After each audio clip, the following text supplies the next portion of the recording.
नैतिक के घर पे सभी मेहमान इकट्ठा हो जाते हैं और ये बात करते हैं कि आज का दिन तो काफ़ी अच्छा था। भाभी माँ कहती हैं कि आज लगा कि मुन्ना की शादी की तैयारी शुरू हो रही है।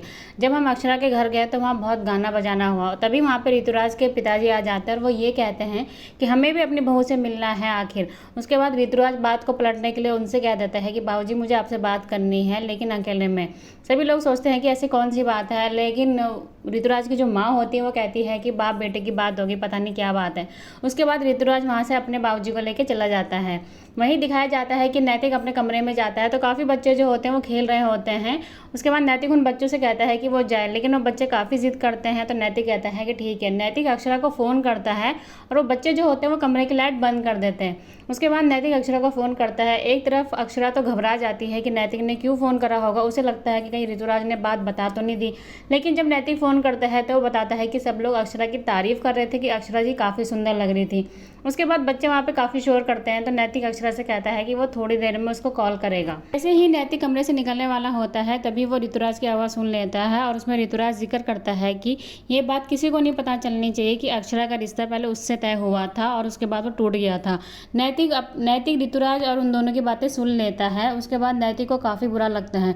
वहीं दूसरी तरफ अक्षरा काफ़ी खुश हो जाती है और वर्षा से कहती है कि नैतिक जी को कुछ भी नहीं पता चला, मैं तो खामा-खाम डर रही थी। नैतिक वो बातें सुन के काफ़ी परेशान हो जाता है, लेकिन उसको समझ नहीं आता है कि वो ये बात किससे जाके बात करें। वहीं दूसरी तरफ नैतिक की माँ और ऋतुराज की माँ बैठ के बातें कर रहे होते हैं। बाकी मेहमान भी होते हैं। गायत्री जो होती है वो अक्षरा की काफ़ी तारीफ करती है और कहती है कि इससे अच्छी लड़की तो हमें पूरे उदयपुर में मिल ही नहीं सकती थी। वहीं दूसरी तरफ ऋतुराज की माँ कहती है कि किस्मत वाली हो तुम जो तुम्हें अक्षरा जैसी बहू मिली है। उसके बाद गायत्री ये भी कहती है कि आप भी आए थे उदयपुर रिश्ता करने के लिए, लेकिन आखिर क्यों नहीं हुआ, बात अधूरी रह गई थी। ऋतुराज की माँ जो होती है वो पूरी बात नहीं बताती, वो बस ये कहती है कि हमारी तरफ से ही ना हुई थी, हमने ही समझने में गलती कर दी। बाकी रिश्तेदार ये कहते हैं कि हो सकता है कि लड़की में ही कोई कमी हो, लेकिन ऋतुराज की माँ कहती है कि नहीं नहीं, लड़की में कोई कमी नहीं थी, हमने ही समझने में गलती कर दी थी। उसके बाद अक्षरा और वर्षा बात करते हैं कि नैतिक जी को एक न एक दिन तो पता चली जाएगा ऋतुराज के बारे में। तो उसके बाद अक्षरा डिसाइड करती है कि वो नैतिक को सारी बातें बता देगी, लेकिन तभी वहाँ पे राशि आ जाती है और वो कहती है कि हमने तुझे खुद मना करा था कि ये बातें नहीं आनी चाहिए बाहर, और तू खुद अभी बातें बताना चाहती है, तू ये बात किसी को नहीं बताएगी। और मैं तो ये कहती हूँ कि तेरी शादी हो जाएगी तो उसके बाद भी तू जमाई जी को ये सारी बातें नहीं बताएगी। वहीं दूसरी तरफ नैतिक इस बात को लेकर काफ़ी परेशान होता है कि आखिर क्या रिश्ता हुआ था ऋतुराज और अक्षरा का।